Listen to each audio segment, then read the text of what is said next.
muito obrigada por você ter aceitado essa entrevista. Tô muito imagina.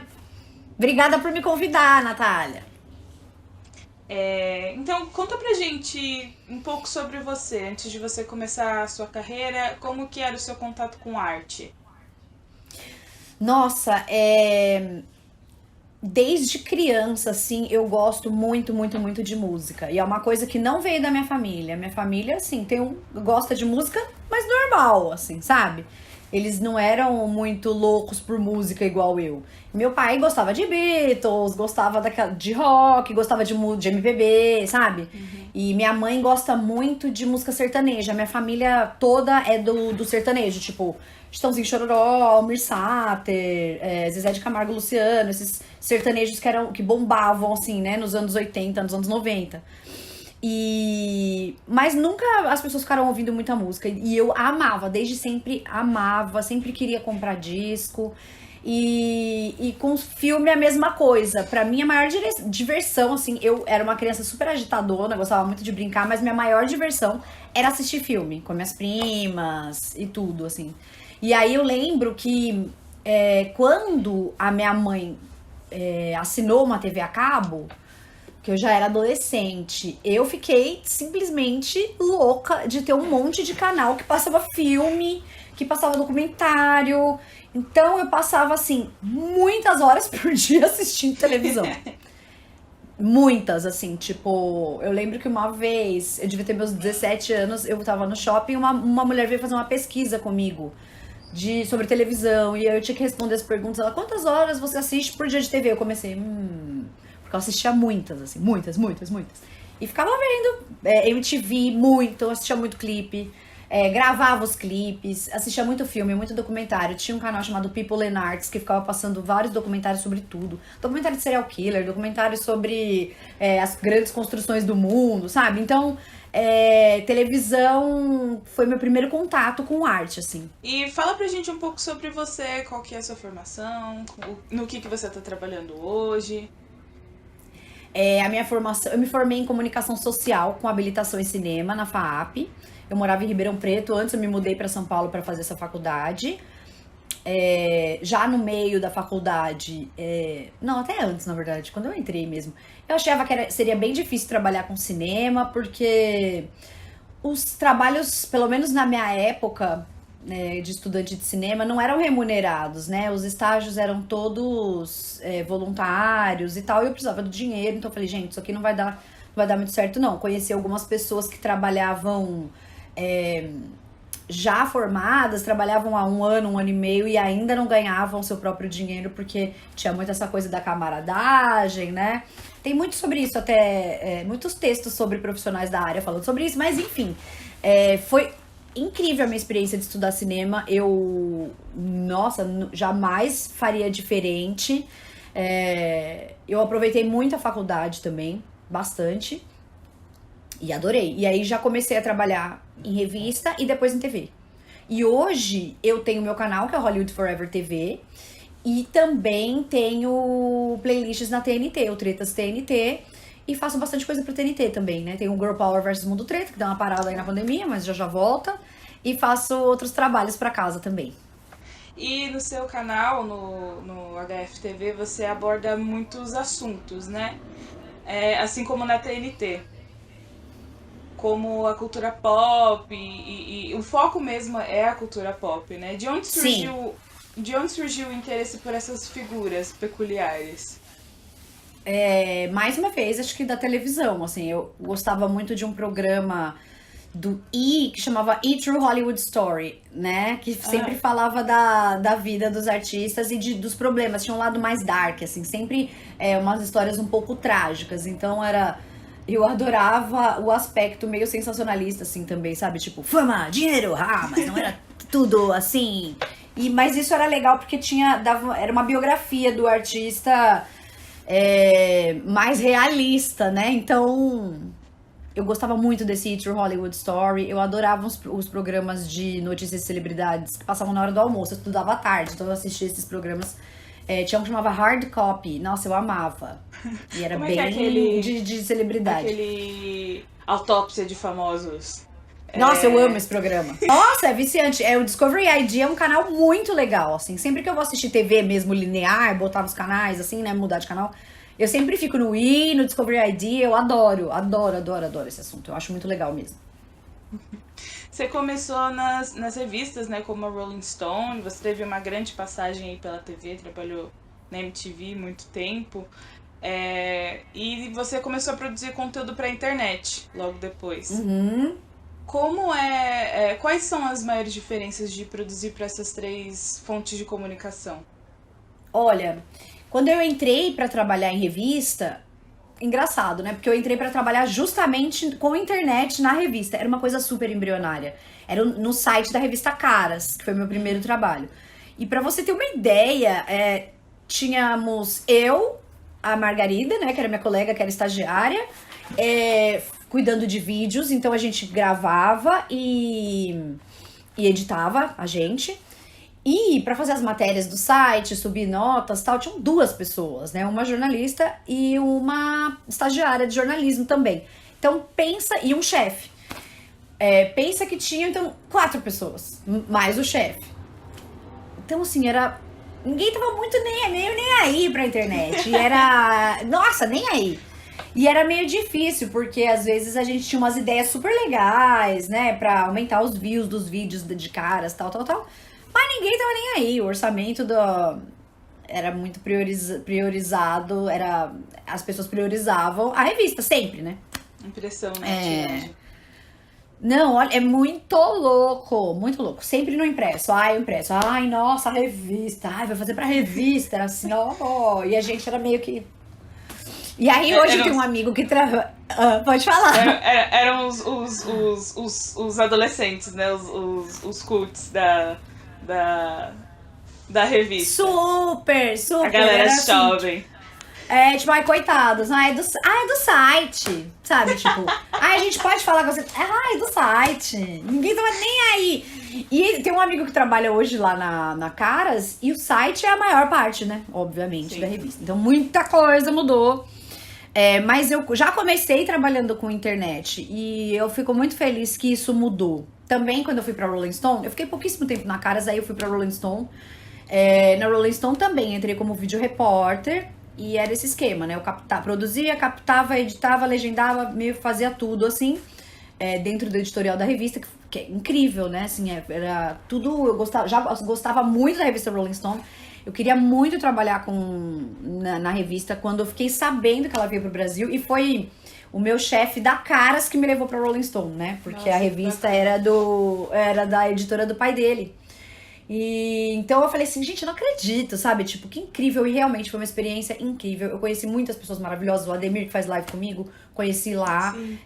Meus amigos, meus melhores amigos até hoje, são todos da Rolling Stone.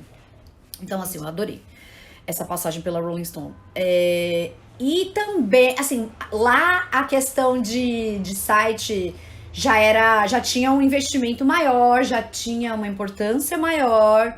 Então já foi uma coisa bem gradativa, né? E aí, quando eu fui pra MTV, eu fiquei uns 4 ou 5 anos na Rolling Stone. Quando eu fui pra MTV, eu não trabalhava com internet, né? Então, eu fiz quase o caminho inverso. Eu trabalhava com a TV. Eu entrei pra ser produtora, repórter do programa Scrap MTV, apresentado pela Marimun. Sim. Então, eu fazia a produção de externa, né? Direção de externa. Então eu saía pra acompanhar as externas com a equipe, com a Eng, né? Com a equipe de gravação e com os VJs pra fazer as matérias. Era muito legal. Muito. E eu trabalhava muito também, MTV, trabalha-se muito. Aliás, essa área aí trabalha-se muito. Bastante. Então, na Rolling Stone eu trabalhava muitas horas por dia. Na MTV, muitas horas por dia. No YouTube, que foi minha época mais tranquila, assim, que eu consegui fazer um horário mais comercial, digamos assim, né? Bom, aí eu passava o dia todo na rua gravando, né? Era muito legal. Passava pouquíssimo tempo dentro da produção, só mais gravando na rua. Aí chegava, decupava as matérias e no outro dia tinha mais lá, umas 3, 4 matérias pra gravar. Era puxado, mas era super legal. E era engraçado, assim, né? Tipo, você passa muito tempo no trânsito na van, então as pessoas são legais, e era engraçado. Então foi bem divertido, tenho ótimas lembranças. Depois eu fui trabalhar, continuei no Scrap MTV e comecei a fazer externa pro Scrap e pro It MTV, que era apresentado pela Carol Ribeiro, e eu fazia as externas com a Jana Rosa, que era repórter, né, na época. E também ótimas lembranças desse período, as duas são incríveis, eu amo elas muito até hoje. E eu nunca tinha trabalhado com moda, né? Mas eu gostava de acompanhar algumas coisas, aprendi muita coisa sobre moda. Só que como a moda é muito cíclica, muda muito, hoje eu já não sei quem é o estilista de quê, já não sei mais nada. Mas eu sabia tudo, tinha que saber tudo. Então, aprendi bastante coisa sobre moda. Era legal isso no MTV, que você ia trabalhando com o Scrap, que era um programa de novidades, tecnologia, tinha bastante coisa de cosplay, que era um mundo pra mim inédito, né? Porque a Marimon gosta de cosplay, era cosplayer, né? Fez muito. Então tinha esse rolê, assim, que eu não conhecia nada. E eu ficava embasbacada, tipo, meu Deus, eu não acredito que as pessoas conseguem se transformar dessa forma, sabe? Então foi muito legal. E depois do It, eu fui dirigir o Acesso. E aí já não era mais gravação, era um programa ao vivo, né? Então... E eu adorava já o Acesso, porque quando mudou o cenário que eu peguei, né? Que o diretor saiu, foi pra outra emissora, aí o meu chefe me chamou pra dirigir. Eu fiquei super empolgada, porque eu adoro cultura pop. Falei, não, vai ser muito divertido, as apresentadoras são ótimas. Já trabalhava com a Marimun diariamente, com a Titi eu tinha trabalhado ocasionalmente, mas as duas ótimas, assim, além de muito talentosas, ótimas pessoas. Então, fiquei mega empolgada e fiquei no Acesso lá, dirigindo ao vivo uns 2 anos. No começo eu fiquei bem tensa, porque eu falei, gente, eu nunca fiz isso, como que eu vou dirigir um ao vivo? E aí o meu chefe falou, não, eu te ajudo aí no começo. Ficou lá 2 dias, depois tchau. E você pega, não, assim, você vai.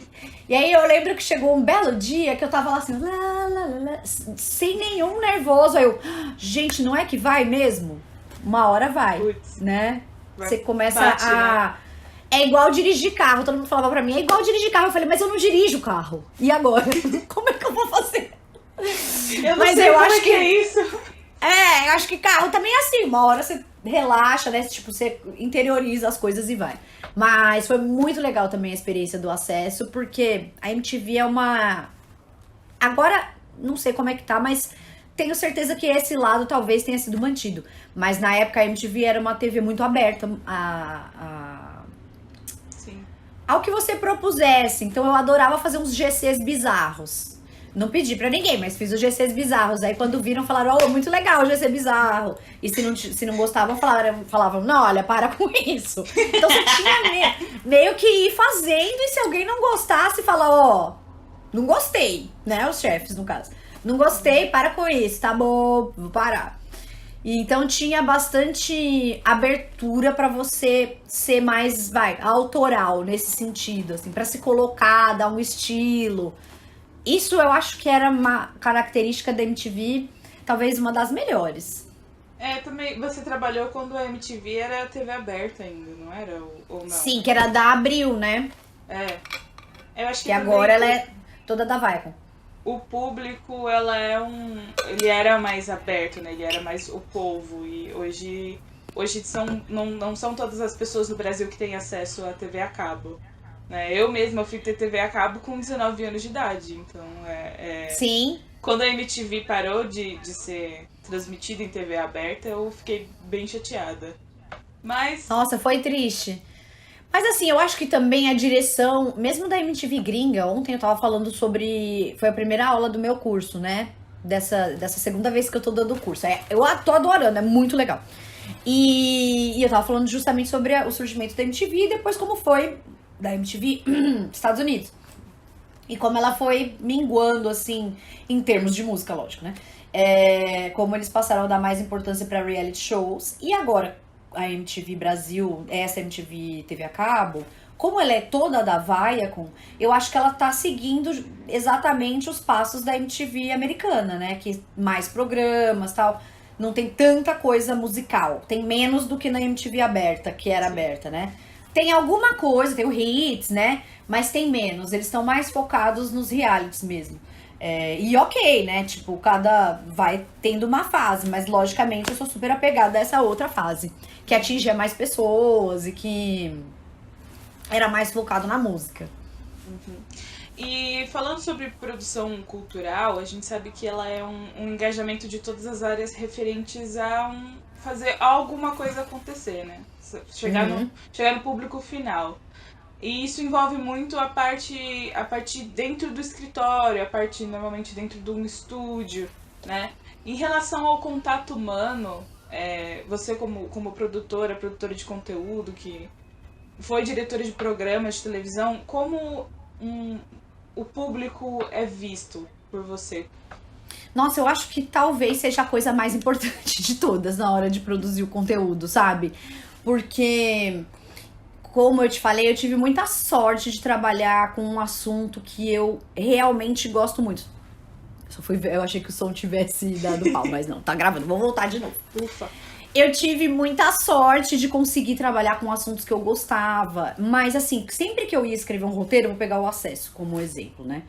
Eu tratava toda a informação com muito cuidado, sabe? Com carinho, porque eu pensando nas pessoas que iam receber, assim como eu também cresci assistindo MTV, foi muito importante pra minha vida e pra minha formação musical. Eu conheci tanta coisa, descobri tanta coisa, então eu gostaria de devolver isso para o mundo, assim, sabe? Então eu acho que é uma preocupação essencial. Eu até vejo, né? Obviamente que as pessoas, existe um consenso de que, nossa, assistir televisão faz mal. Tem a música do Titãs, televisão me deixou burro, muito burro demais, tal, tal. Sim e não, porque eu tive acesso a muita coisa que eu não teria através da minha família, da minha escola, pela televisão. Então eu acho que não é bem por aí, sabe? Então, assim, da mesma forma que a televisão me proporcionou informação e eu consegui crescer enquanto pessoa de uma formação cultural, é isso que eu quero devolver. Pra mim é o grande objetivo, sabe? Que as pessoas busquem conhecimento. Não, busquem. Não dá mais pra falar a palavra busquem. Busquem informação, mas também conforto, né? Porque o entretenimento, às vezes, você tá num dia horrível e o que você tem que te salva, assim, né? No dia a dia é um artista, é uma letra de música, é uma banda, é um criador de série, é um showrunner, é um diretor. Então essas coisas também fazem parte da vida das pessoas de forma afetiva mesmo, sabe? Então é isso, eu acho que essa mensagem é o principal, assim, cuidar da mensagem para chegar na outra pessoa, devolver tudo que o jornalismo cultural ou a indústria do entretenimento te deu, sabendo que vai ter outra pessoa lá que vai receber e que com certeza vai fazer um uso legal disso também, sabe? Uhum. Entendi. Eu estudo artes cênicas na Fundação das Artes. Ai, que legal! E eu queria saber se você consome teatro, se você fez parte de alguma produção, ou se você consome. Não, eu não consumo. Até é meio vergonha, assim, né? Porque eu acho que, tipo, eu deveria, assim, não tenho nada do tipo, nossa, odeio! Não tenho nada, não tenho nenhuma aversão ao teatro ou a outras formas de arte que eu não consumo, mas é só uma lacuna mesmo na minha formação cultural. Olha, eu fui em uma peça, faz muitos anos, é bem vergonha. Eu fui num musical que a Mari Moon que tava protagonizando, eu trabalhava com ela me deu o ingresso, eu falei, eu vou lá assistir o Fame, super legal. Mas engraçado que as pessoas também com as quais eu convivo não são muito do teatro. Eu sempre fui muito do cinema, mas não são muito do teatro. E meu melhor amigo da faculdade, ele era diretor de teatro. Só que em Maceió. Então, ele me falava muito sobre teatro. Eu sempre ficava, eu quero ir, mas eu não tive a menor iniciativa. uma pena, porque é legal, né? Sim, é muito bom. Como você acha que as produções, né, de TV, teatro, cinema se conversam além de entrar em contato com o público? Olha, é uma pergunta difícil de responder, mas ninguém nunca me fez essa pergunta. Eu vou pensar enquanto eu falo aqui. Mas eu acho que a teatralidade, ela é essencial para todas as formas de comunicação, né? Porque é a maneira que você se conecta consigo mesmo, né? Quando você vai passar essa mensagem, se conecta com o outro, no caso, o público, ou a pessoa que vai receber essa mensagem, se o público não tá na sua frente, independente de estar na sua frente ou não. E a clareza da mensagem, né? Eu acho que se você coloca uma energia mais forte mesmo, mais de movimento dentro de você, quando você vai passar uma mensagem, eu acho que a coisa fica mais viva. E eu acho que isso é uma teatralidade também, sabe? Não sei se foi uma resposta, uma boa resposta, mas acho eu gostei. Que tem a ver com... se comunica dessa forma também. E da parte do público, é engraçado, né? Porque o teatro você tem um contato mais próximo com as pessoas. Você talvez não enxergue as pessoas, mas você sente as pessoas ali, né? No YouTube, quando eu tô gravando, eu não sinto as pessoas, mas eu estou conversando com as pessoas, sabe? Então, assim, quando eu vou passar uma mensagem, eu estou falando com as pessoas. E ponto final. E depois eu leio os comentários das pessoas. Isso é legal, porque aí você tem a resposta. Então você sente o público, vamos comparando com o teatro, mas não na hora, mas com certo, como se o público chegasse com um pouquinho de delay, né? Não na hora que você tá se apresentando, mas tem muito feedback, né? E isso também é muito legal. Sim. Eu adoro. Lógico, tem muitas pessoas que reclamam bastante, né? Porque eu acho que também é a característica do YouTube. Se você entrar no comentário de vídeos, assim, no Hollywood Forever nem tem muito pessoas que reclamam. No Ok tinha mais. As pessoas às vezes ficavam muito bravas, umas bobeiras do tipo, nossa, mas cadê, sei lá, o track by track de não sei o quê. Sempre que você coloca uma opinião, né, uma coisa mais opinativa, vai ter muita gente que vem atacar. Mas eu acho que é a cultura do YouTube, assim, de atacar muitas vezes os outros. Olha, eu não recebo hate, assim, que... Mas, Fernanda, que hate que você vai receber, Fernanda? Você é perfeita. Sempre. Não, ninguém é perfeita, não, querida. Não, mas de verdade, assim, eu nunca recebi nenhum hate, mas eu vejo, às vezes, outros colegas creators que retweetam os hates que eles recebem, ou mesmo quando eu li alguns comentários do Ok, que o hate não era pra mim, mas entre eles mesmos, conversando, os próprios comentaristas lá e eu ficava, gente, que é isso? Que agressividade. Então, não sei, acho que faz parte também da cultura da plataforma. Mas foi uma divagação aqui. Eu gostaria que isso mudasse, porque, nossa, gente, não é uma postura legal. Ninguém é assim na rua.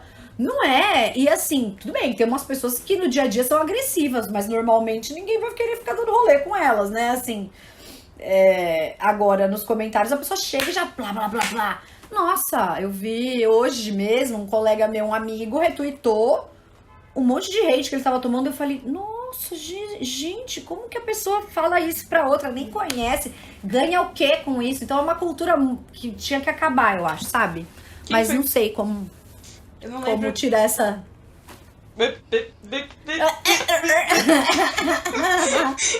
Eu não lembro quem que tava falando ontem. Foi o Bruno Bock, do Pipocando. Ele tava falando... Ele pediu opinião sobre aquele documentário super polêmico do Michael Jackson, Live in Neverland. E aí ele pediu uma opinião, falou, gente, acho que foi alguma coisa assim, se eu não me engano.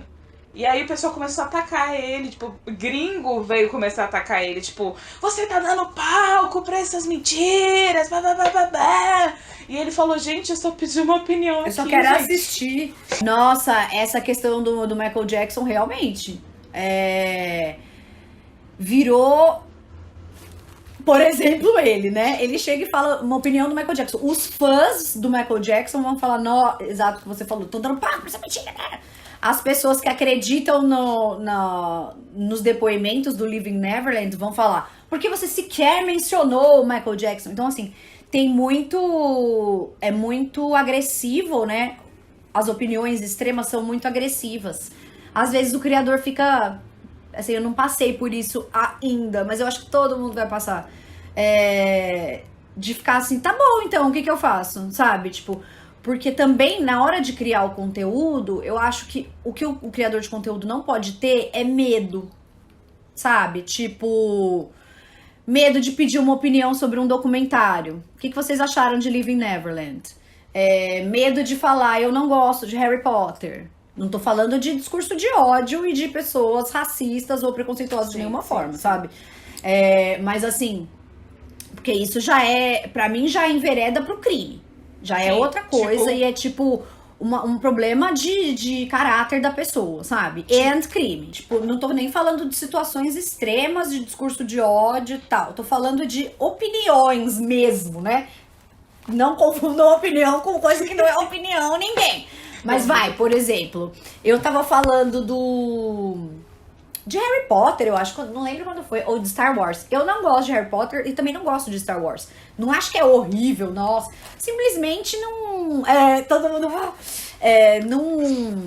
não bateu pra mim, e tudo bem, sim. Mas eu já escrevi muito conteúdo sobre Harry Potter, criando conteúdo. Então eu conheço um pouco do universo, sabe? Às vezes tem alguma coisa de Harry Potter, eu dou uma lida pra saber. Obviamente, essa polêmica toda da J.K. Rowling é absurdo. Nossa, então assim, é um universo que eu conheço. Star Wars também, eu tenho que conhecer, mas não é assim, eba, saiu o filme de Star Wars, eu vou assistir. Não gosto, não, prefiro não assistir. E ninguém nunca me atacou por isso. Mas outras pessoas, sim, já foram atacadas por gosto pessoal das coisas, entendeu? Então, aí eu acho complicado. Por isso que eu gostaria muito que as pessoas no YouTube fossem menos agressivas e vissem mais a coisa como uma conversa. Tipo, eu gosto da Lady Gaga. Eu não. Sério? Nossa, eu amo tanto ela. Tá bom, fim. Né? Sem ficar se atacando pelo gosto pessoal das pessoas, né? Isso eu acho bem absurdo. Agora, quanto a discurso de ódio e crimes, eu acho que é uma postura super... Demorou, sabe? Porque antes as pessoas falavam as coisas, não acontecia nada. Então, por esse lado é bom, né? Nesses dois lados. Não sei se eu fui clara, mas divagando aqui sobre essa relação com o público, né? Claríssima, não? Você tem acesso a shows, eventos, espetáculos, né? E... Sim. Recentemente, o presidente do Brasil sancionou uma lei da qual as tiqueteiras não são obrigadas a devolver o valor do ingresso para o público, para o comprador, caso o evento seja cancelado ou adiado.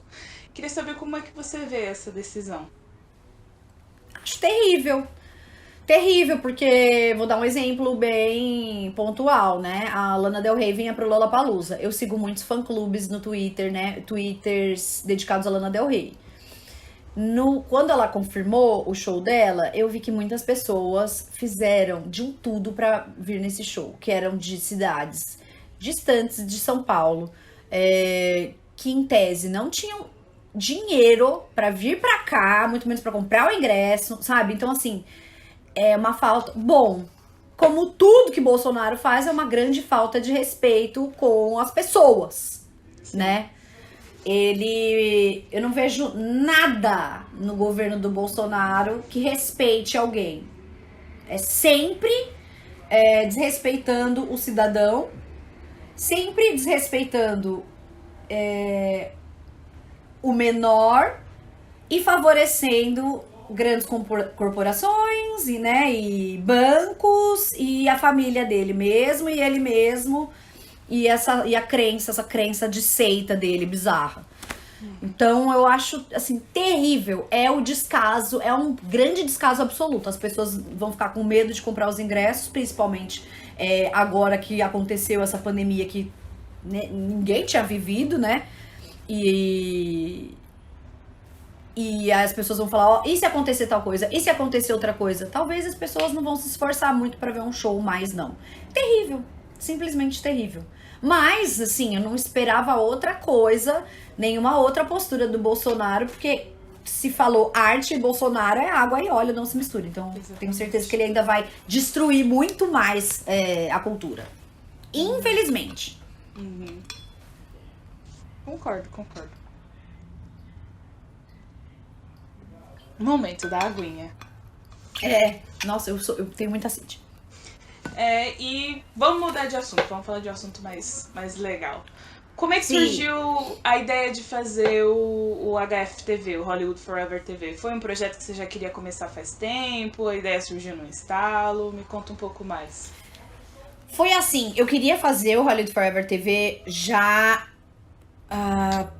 eu comecei a pensar nele 2 anos antes dele existir. Ele foi criado em julho do ano passado, de 2019. E, a princípio, eu queria fazer um canal de true crime. Eu pensei, queria muito fazer, né? Tipo, true crime e tal. Foi passando o tempo, eu vi que, na verdade, o meu interesse maior era realmente na cultura de celebridades. E eu falei assim, não, mas eu queria botar uma coisa mais dark, assim, também, né? Que tivesse um elemento um pouco mais sombrio do que o Ok, né? Que é um canal mais solar e tal. Sim. Queria que tivesse um elemento sombrio e queria falar sobre muitos assuntos que eram mais sombrios relacionados a Hollywood e que me chamavam muito a atenção. E aí falei, não, vou fazer isso, mas não sei bem como. Eu ia fazer o Hollywood Forever TV com a editora do Ok, que ela chama Renata, que ela é incrível e a gente ia fazer juntas. Mas aí acabou que ela não tinha muito tempo, porque ela trabalhava no Ok, fazia muitos freelas e tal, acabou.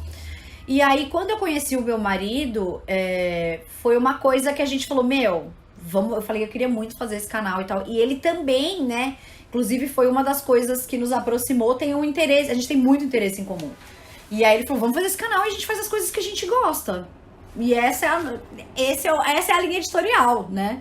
Dessas coisas que a gente adora, da música e do cinema e da TV e da história de Hollywood. E aí eu falei, beleza. E aí foi um encontro, assim, também fundamental. Não seria o Hollywood Forever TV se eu não estivesse fazendo isso com ele, sabe?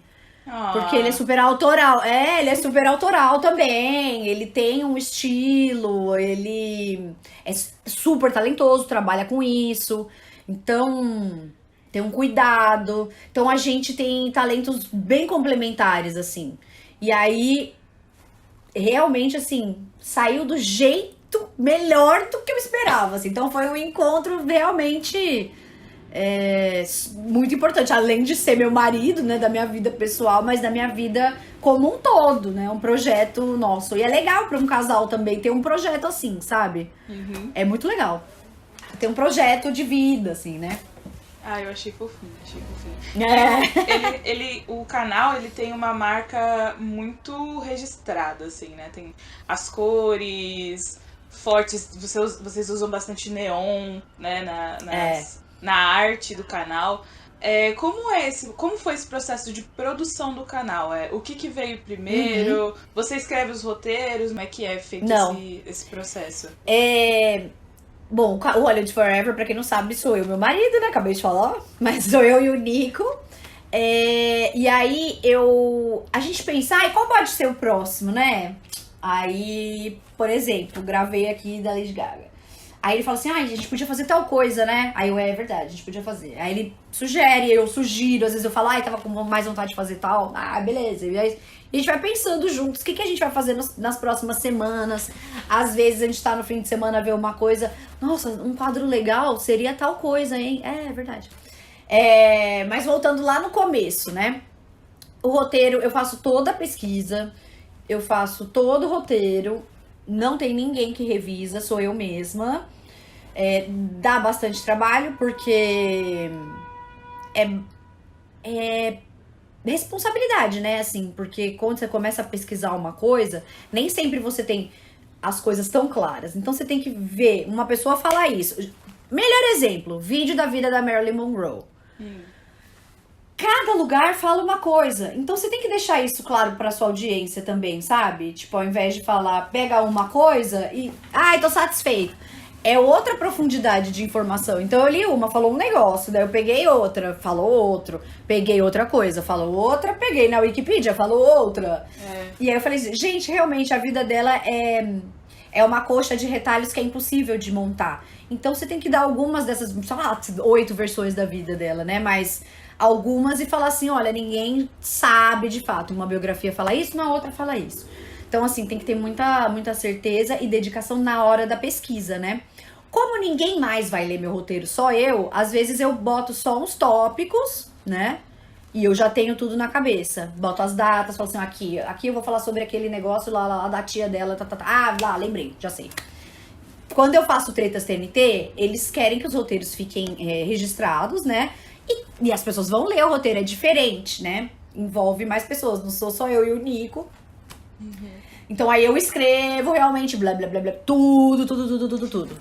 O que também tem sua vantagem, porque às vezes você tá escrevendo uma coisa, pensa numa piadinha que só a escrita mesmo que te traz, sabe? É mais difícil criar na hora, só o processo que te traz, que também é legal. Até pensei, acho que eu vou sentar um dia e escrever todo o Hollywood Forever inteiro, mas os vídeos são maiores, né? Tem vídeo de... Tem esse vídeo de quase 50 uma hora. minutos. Então, eu sempre escrevo uma introdução, um final, e o meio eu vou botando nos tópicos. Quando é uma situação um pouco mais complexa, que eu acho que eu não vou decorar, eu escrevo. As cores, neon, né, que você falou, elas foram inspiradas nos neons do Hotel Roosevelt. Que eu e o Nico, a gente foi pra lá cobrir a temporada de premiações em janeiro de 2018 e 19 também. Então, a gente ficava nesse hotel. E lá tinha bem uma folhagem, assim, e uns neons. É vermelho, né? É diferente. Mas que era uma estética muito do Art Deco, assim, dos bares dos anos 50 e 60, desse estilo da Califórnia. E aí, como é Hollywood Forever, aí tem a palmeirinha, as folhagens e o neon. Mas foi desse hotel aí que veio essa inspiração. E aí o Nico escolheu as cores rosa e azul, que também tem a ver com Art Deco. Ficou muito harmonioso, né? Eu gosto Legal, muito né? Eu gosto muito da estética do canal, muito bonito. Ai, que bom! Você produzia conteúdo no Ok Ok, canal que fala mais sobre os artistas da atualidade. E quando você começou o Hollywood Forever TV, logo lá nos primeiros vídeos, você falava, né? Você dava as Hollywood Dicas, né? Que acho que o primeiro foi as Hollywood Dicas. Aí você começou a falar mais sobre os artistas da Old Hollywood, das décadas passadas. Você teve, assim, o seu público te acompanhou do Ok Ok até o Hollywood Forever TV. Você teve, assim, receio de perder a galera que já estava com você por falar sobre as décadas passadas? Ou você ficou, assim, animada por apresentar essas pessoas? Eu fiquei animada. Até babei. Até babei que eu bebi água aqui, só vi um... Fiquei muito animada, muito animada. Eu gosto muito de Old Hollywood, não só, mas gosto muito de Old Hollywood e Hollywood dos anos 70 e dos anos 80, dos anos 90. Era algo que eu queria muito usar, sabe? Tipo, essa temática de história mesmo, né? Tudo bem que às vezes a gente tá falando um recorte que parece um pouco superficial, né? Casais de Hollywood, Johnny e Winona Ryder. É um casal. Eu adoro, não vou mentir. Então, assim, parece uma abordagem, né? Tipo, é uma abordagem superficial. Mas também faz parte da história, né? De Hollywood. Eu acho que esse juízo de valor aí não tem. Então eu queria muito falar sobre essas histórias, as coisas que eu acompanhava na minha adolescência, queria muito falar sobre isso. Então eu não fiquei com medo de perder o público. E também a gente fala sobre algumas pessoas de agora. A gente fez o caso dos Cardi B, né? E também de um passado recente. A gente fez causos de polícia Paris Hilton. Então, assim, a ideia era ter uma abertura para falar dessas celebridades e dos artistas de várias décadas. Mas assim, não fiquei com receio, não, porque. Ah, porque é muito interessante essas coisas. As pessoas, eu sabia que a galera. Quem gosta, né, do assunto vai querer saber. Lógico que não temos 1 milhão de inscritos. Ainda. Mas. Ainda! Ainda. É. Mas assim, a gente tem views muito bons. Eu acho muito bons os views do Hollywood Forever. Às vezes são views menores, mas também a gente sabe, igual a gente fez agora do Casais, do Rolling Stones. A gente sabia que por ser uma banda de rock, não é muito que o nosso público consome, que iria ter menos views e tal, e teve, e tudo bem. Quem gosta da banda ou quem quer saber mais sobre esses ícones aí dos anos 60, vai assistir. Eu fiquei Mas, muito por feliz, exemplo, você falou da Anitta Pallenberg, você deu uma Anitta espação. Pallenberg! Gente, ela é gente. incrível. Ela é dos Rolling Stones, né? Sim, ela é completamente. É. Não tem como falar de Rolling Stones sem falar sobre a Anitta Pallenberg. Exato! Então, assim, tipo, olha, é muito legal isso, né?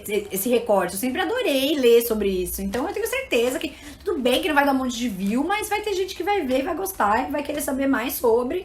E é esse o objetivo, né? Ou se já conhece, vai gostar, falando, que bom que tá falando, igual você me falou agora, igual eu fico quando falam das coisas que eu gosto, sabe? Uhum. Tipo.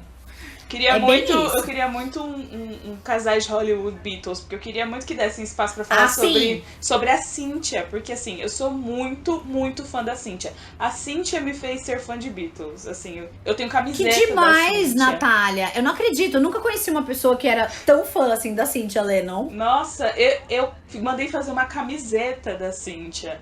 Quando o Julian veio pra cá, não deixou a Cynthia ir. Assim, eu gosto muito das artes da Yoko, mas ela como pessoa, não, assim, é imperdoável as coisas que ela fez.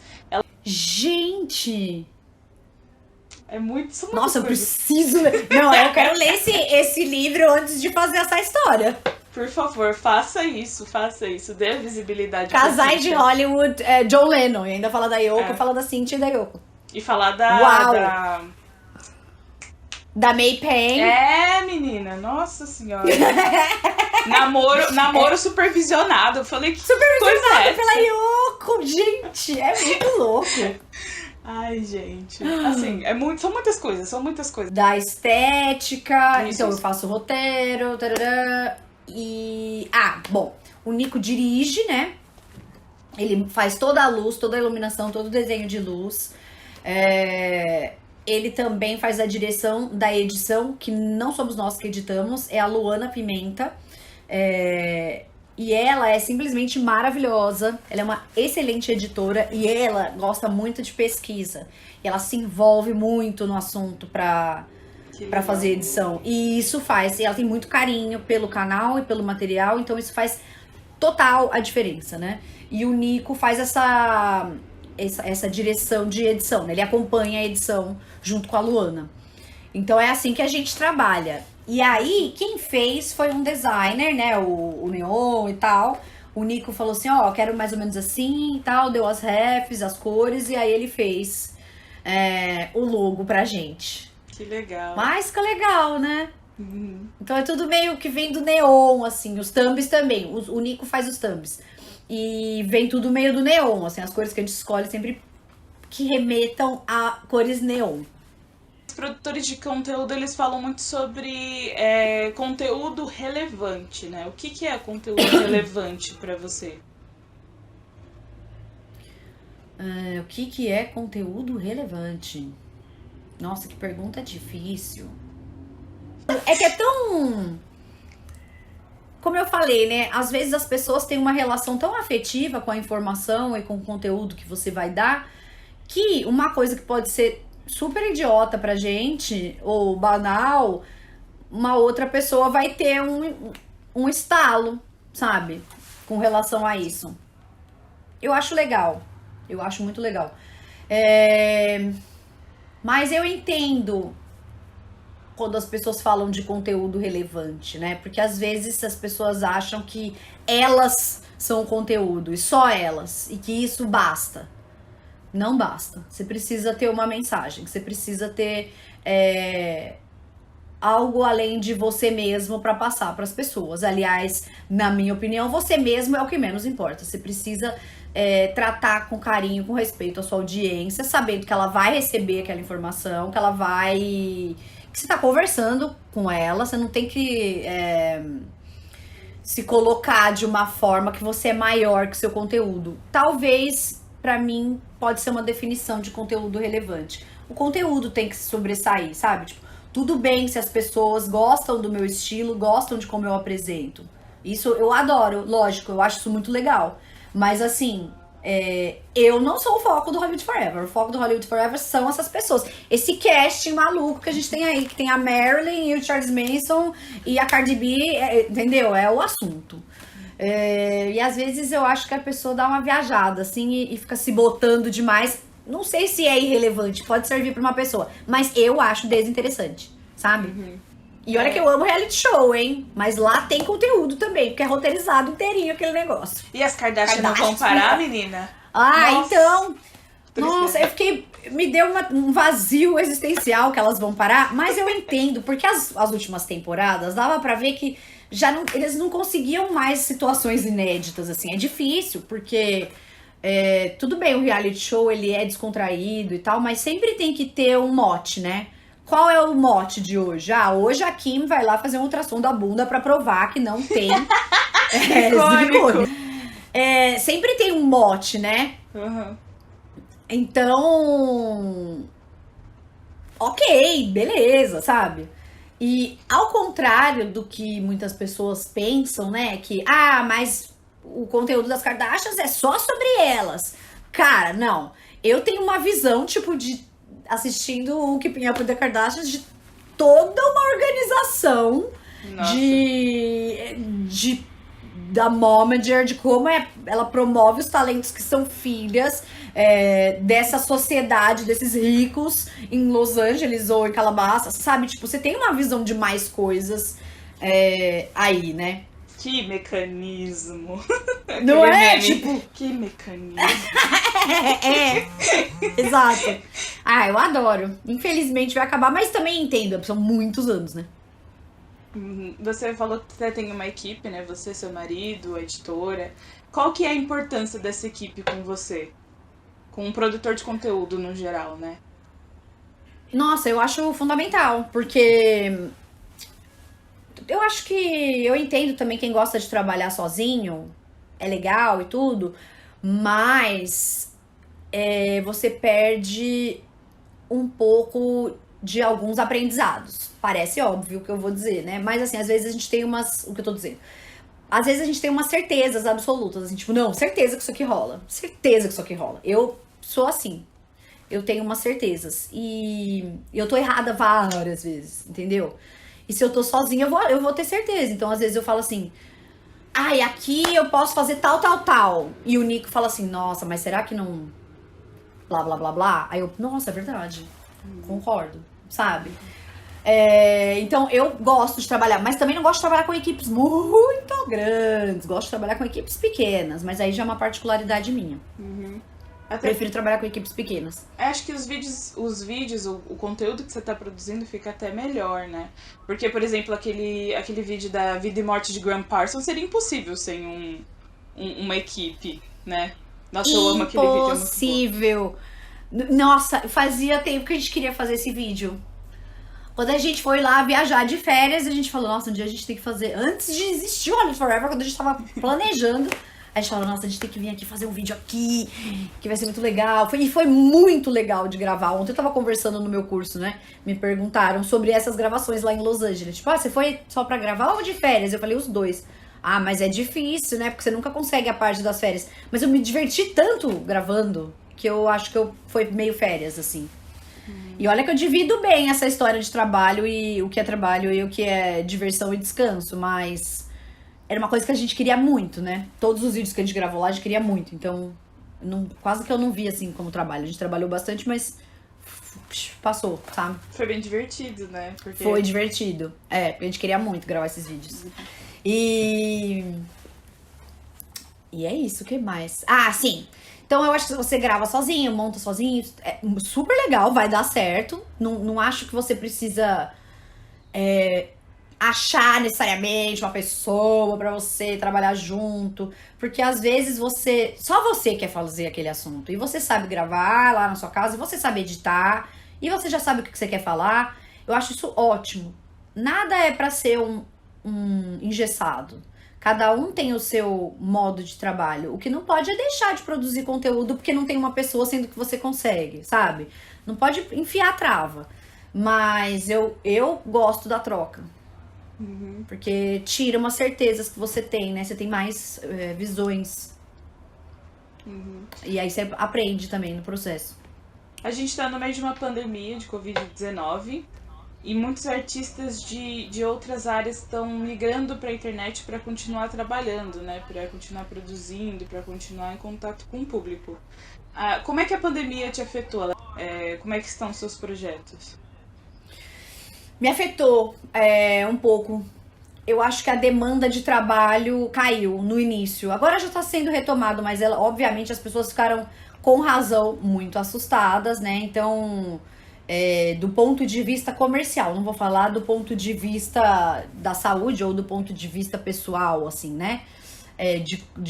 Da reação. Lógico, todo mundo ficou muito embasbacado e completamente assustado, né? Mas do ponto de vista do trabalho, acho que deu uma segurada, assim, galera deu uma segurada na onda.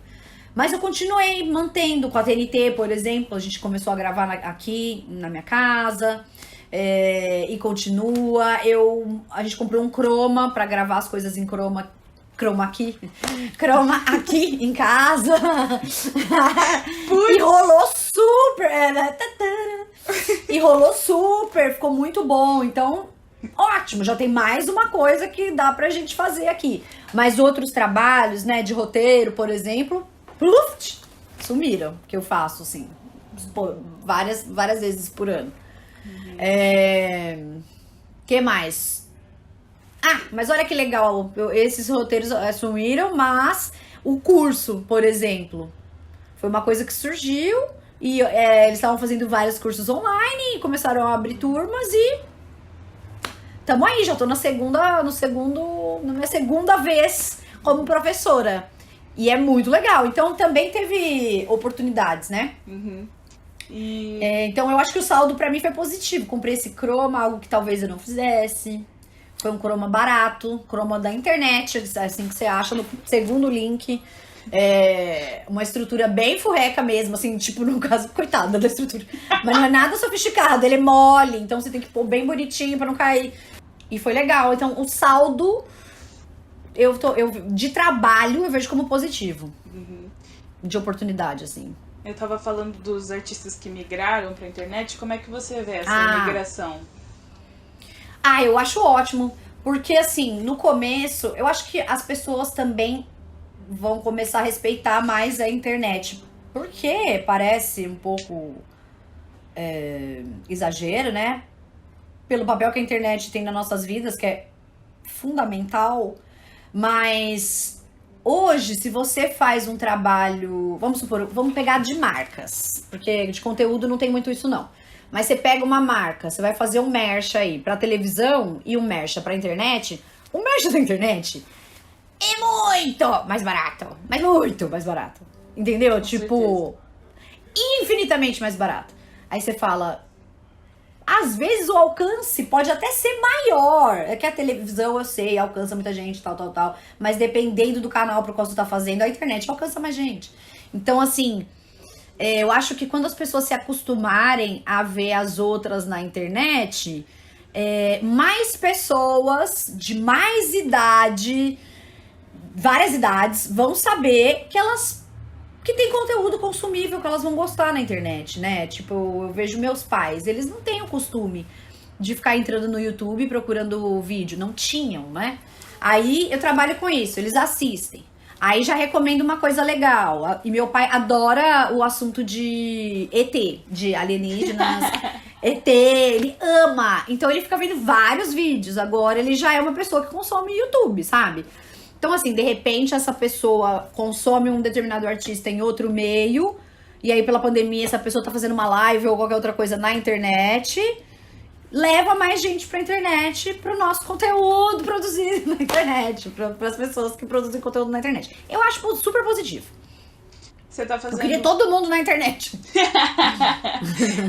Você tá fazendo esse curso, né? Você tá ministrando esse curso. Conta um pouquinho mais pra gente sobre como ele é. Ó, eu fiz assim, né? Esse curso, ele é cinema, YouTube e cultura pop. E aí eu dividi ele em 5 aulas, são 5 aulas de 3 horas. E peguei algumas coisas que eu acho importante pra quem gosta de cinema, de YouTube e de cultura pop, pessoalmente, mas também em termos de linguagem, né? Então, essa primeira aula que eu dei ontem, né, por exemplo, eu falo sobre o surgimento da MTV todo, como isso impactou os artistas, como foi esse começo, de quem eram os clipes, quando que os clipes começaram a ficar mais sofisticados, quem eram esses primeiros artistas a chamar atenção, né, tipo, nos anos 80 era o trio, né, Michael Jackson, Madonna e Prince. Como era a personalidade da MTV, porque ela era tratada, o canal, né, era um rockstar em si, já era um artista, já era muito cool. Então a MTV era sempre tratada como uma coisa mais cool do universo, ela fala muito sobre isso. E como isso teve seu impacto também na linguagem cinematográfica, porque a edição ficou mais rápida, né, um estilo de cinema que é chamado de pós-clássico, né. E muito se falava sobre o estilo MTV de cinema, que eram os diretores que faziam clipes e foram pro cinema, tipo David Fincher, o Mark Romanek, a Flória Sigismondi, Chris Cunningham, Michel Gondry, Spike Jonze, toda essa galera, mas não só eles, né? Como outros diretores tiveram a sua formação de linguagem assistindo clipes e levaram isso pro cinema. E como o YouTube, aí emenda no YouTube, que o YouTube não foi a destruição da MTV, mas foi também colaboradora para a dissipação de onde se exibem os clipes, né? As pessoas começaram a baixar clipe no Napster primeiro, depois subia no Vimeo, depois, ao mesmo tempo, a MTV começou a focar pra caramba em reality show, começou a vender demais, e a coisa foi se diluindo, os shorts. E a coisa foi se diluindo na MTV e a coisa foi tomando uma forma, a cultura de ser uma sede de videoclipes, principalmente no YouTube, na Vevo e etc, né?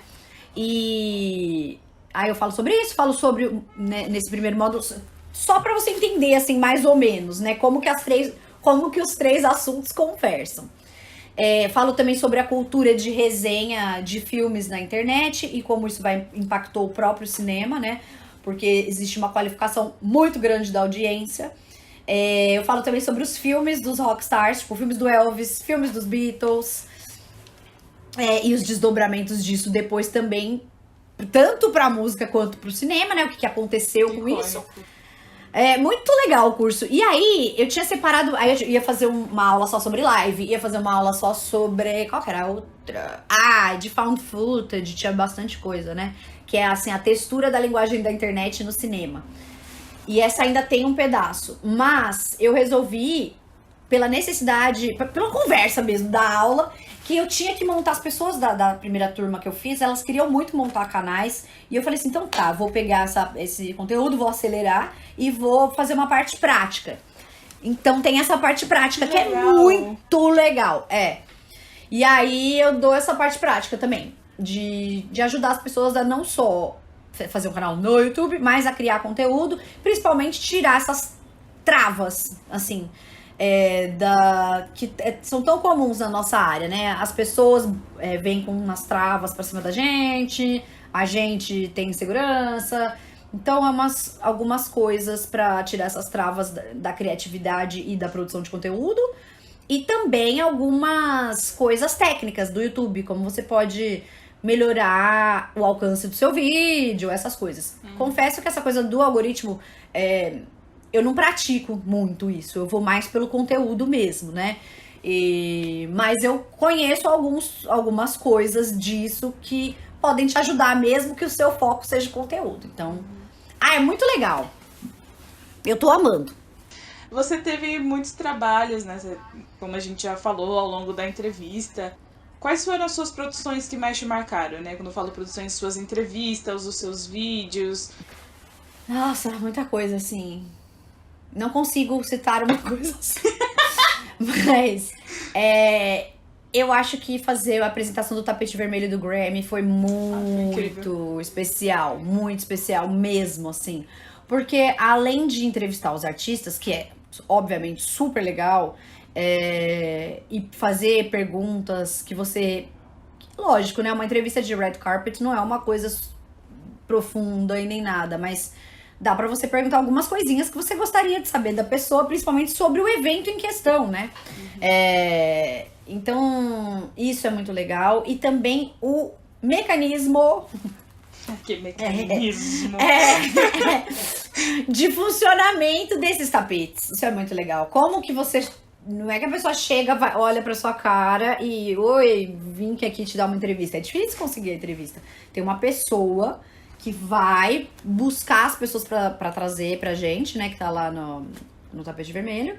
E a gente também fica de olho e pode se comunicar com os assessores desses artistas. É um trabalho bem frenético, mas eu gosto de coisas bem frenéticas. Então, pra mim, passa assim, ó. Sabe? É um trabalho que nossa, é muito legal. É super adrenalina, assim, mas amo. Eu gosto assim. Eu fiquei muito feliz quando você encontrou a Lana Del Rey, porque eu sei que você gosta muito dela, né? Nossa, fiquei muito feliz por muito. você. Fernanda, produtora, diretora, apresentadora, roteirista, mulher, feminista, produtora de conteúdo, né? Uma área que era muito dominada pelos homens e agora nós estamos chegando com tudo aí. Você apresenta um dos meus quadros favoritos na TNT, que é o Girl Power versus Mundo Treta. E eu queria saber de você qual foi a sua maior treta nesse mundo sexista aí que a gente tá vivendo. Olha, eu vou te falar. Tô pensando aqui, a MTV era um lugar que era comandado por mulheres, tinham muitas mulheres, mas logicamente que tinha sim pessoas sexistas e tal, mas nada disso me atrapalhou. Mas eu via casos com outras pessoas, né? Então eu preciso cavar muito fundo pra ver se eu acho. Porque eu acho que eu nunca passei por isso. Tem uma coisa também, né? Eu falo muito alto, eu sou uma pessoa meio agressiva. No Parece alguém que eu conheço. Entendeu? Assim, uma pessoa que... Mas assim, eu vejo que também um pouco dessa minha postura, né? De chegar às vezes numa reunião que tinha muita gente, de chegar e falar assim e tá, de ser mais firme... vem do fato de que se você não for assim, ninguém vai te ouvir, né? Então eu não ligava muito quando as pessoas falavam, ai, você, às vezes, eu tenho até um medo, assim. Eu não era grosseira com as pessoas de jeito nenhum. Mas, assim, quando eu trabalhava mais em escritório, eu tinha que ser uma pessoa muito firme. Muito firme. Ah, mas acontecia às vezes que você ia, sei lá, trabalhar de short, por exemplo, ou de saia. E aí você sentava, e aí você sentava, tinha um cara do seu lado, olhava assim, ó. Aí eu ficava assim. Bom dia, perdeu alguma coisa? Então assim, aí as pessoas falavam, nossa, tinha até essa coisa de, nossa. Mas eu conversava muito com as minhas colegas mulheres que também tinham essa fama de ser... que não era grosseira, não. As pessoas falavam, ai, que medo. Só porque eu era bem firme. Por isso, você vê que os homens podiam chegar assim, sabe? Tipo, completamente perdidos, que as pessoas iam ouvi-los. E se uma mulher é mais quieta, mais tímida, ela já é imediatamente classificada como uma pessoa fraca e ninguém vai ouvir. Então, é assim, né? Eu não sei como é que tá agora. Mas, assim, te falar se eu tive alguma coisa, né? Fora esses pequenos detalhes de falar, e aí quando um homem já vai te cortando, você blá, blá, blá, blá, blá, continua, finge que nem ouviu, sabe? A menos que ele seja o seu chefão. Essas coisinhas pequenas, mas nunca passei por uma situação Que bom. que me marcou, assim. Um caso como raro, pessoas que eu conheço. Sim. Um caso, infelizmente, é um caso muito raro você nunca ter passado Infelizmente, por um passo não, eu desse. tive, assim, é por sorte, né, que, que as coisas não acontecem. Mas sim, eu sinto que eu tinha que ser, eu e outras mulheres tínhamos que ser mais. Tipo assim, não faz muita graça, não, sabe? Tipo, você tem que chegar Poucas chegando ideias. mesmo. É. E eu nem sou assim na minha vida, mas às vezes na minha vida profissional tinha que ser. Mas acho que eu até te entendo, sabe? Porque quando as pessoas falam, né, eu tenho medo de você, a gente meio que ignora no automático, porque a gente sabe que esse é o nosso jeito de lidar com certas situações. Né? Pra gente ser escutado, pra gente ser ouvido. É muito tenso. E às vezes era difícil também ver outras pessoas igual. Tive colegas muito tímidas, com ótimas ideias. Então, às vezes você tinha que falar, a fulana falou um negócio muito legal aqui, sabe? Ou eu, ou outra colega falava, nossa, a fulana, falou um negócio muito legal aqui. Gente, fala aí pra todo mundo, sabe? Aí a pessoa falava, beleza, lalala. Tinha o espaço, porque se dependesse da delicadeza dela, nenhum cara ia deixar. Então, assim, é foda. Você não tem vergonha de falar das pessoas que te inspiram, dos seus ícones, né? Mas quem são essas pessoas que mais te inspiram, assim, pra você ter a sua carreira hoje em dia? São muitas pessoas, mas quem você pensa, assim, de primeira? Bom, tem muitas pessoas que me inspiram na arte, né?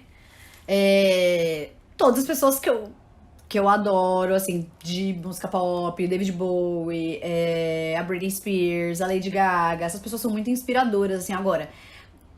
Eu escrevo, dirijo, roteirizo, apresento. Quem é uma pessoa que eu acho, assim, né, que eu vejo que faz mais ou menos o que eu faço e que eu admiro. No Brasil era a Marília Gabriela. Eu achava que ela tratava, assim, o entrevistado e a mensagem de um jeito muito respeitoso e você conseguia... Podia ser a pessoa mais desinteressante ou que não diz nada para você especificamente, mas você assistia aquela entrevista, sabe? Por isso que eu acho muito triste a história da entrevista dela com a Madonna. Porque, nossa, é muito triste, porque ela é uma profissional excelente. Eu acho que ali deu alguma coisa errada entre elas e não sei, talvez ela achou que a Madonna ia gostar de umas perguntas mais complexas e a Madonna é meio mean girl, né? Ela é meio malvada como jornalista. Assim, porque poderia ter sido uma entrevista muito foda. E eu acho ela bem brilhante, assim, comunicadora. Mas tem no cinema, aí depende, no cinema eu amo o David Lynch. Eu acho que ele tem uma sensibilidade incrível, não só porque eu gosto de coisas estranhas, mas justamente porque ele tem essa coisa fluida, sabe? Que você não precisa de um sentido completo pra entender o que tá acontecendo, né? Não precisa ser tudo explicadinho, ou teorias que as pessoas adoram, não tem isso, só assiste aí, sabe? E pensa um pouco sobre o material que você acabou de assistir. Ele tem uma coisa sensorial muito louca. Eu adoro o John Waters também no cinema. Eu adoro a Sofia Coppola, a Diablo Cody. Eu amo a Diablo Cody que vai fazer o filme da Madonna, né? Então eu acho que ela tem uma visão muito interessante. Queria ver mais coisas dela. Ela deu uma sumida. A Sofia Coppola só faz umas coisas meio sem diversidade, assim, né? As personagens dela são bem todas parecidas entre si. E eu acho que chamaram a atenção dela pra isso. E talvez ela se abra mais pra outros tipos de personagem, né? Não só em termos de diversidade étnica, mas também em termos de vivência mesmo, né? Você já quis desistir do que você faz? Já. Teve uma época que eu tava trabalhando muito... muito. E aí eu falei assim, eu odeio trabalhar com comunicação. Eu passei meses assim, bastante. Eu falava, não quero mais trabalhar com comunicação. Onde eu estava com a cabeça de escolher isso pra minha vida. Aí eu ficava assim, mas o que eu vou fazer? Sabe? Essa é a única coisa que eu sei fazer. Fiquei numa super crise. Depois passou. Infelizmente eu não fazia terapia, mas eu acho que deve ajudar, assim. Mas na época... Não tinha nem tempo, nem dinheiro, nada pra isso. Mas assim, eu acho que muitas pessoas chegam nesse momento e aí você fala, tudo bem, se eu não fizer isso, eu vou fazer o quê? Sabe? Já passou a época de escolher alguma coisa. O que eu vou fazer? Sim. Não é bem assim, sabe? Tem que... É aí que tem que seguir os exemplos de Lady Gaga, do Girl Power versus Mundo Treta, assim, tem que ser um pouco persistente e seguir com o que você tá fazendo, mesmo que tenha muita gente odiando, ou até você mesma, né? Isso que é o pior. Quando você fala assim, nossa, eu não suporto mais o meu trabalho. E aí você pensa, e se eu mudasse de empresa? Não adianta, é um bode, sabe? Depois passa. Então, se eu puder dar um conselho pra alguém que gosta do que faz, sabe que gosta, porque tem gente que faz as coisas obrigado também, aí eu não posso falar pra essas pessoas, mas que gosta do que faz e depois pega ódio, se você gosta mesmo, espera que passa, porque... E pode acontecer de novo também, né? E era isso que eu ia falar agora, né? Encerrando a nossa entrevista, eu queria pedir uma dica para as pessoas que estão começando agora na produção. Qual que é a sua dica?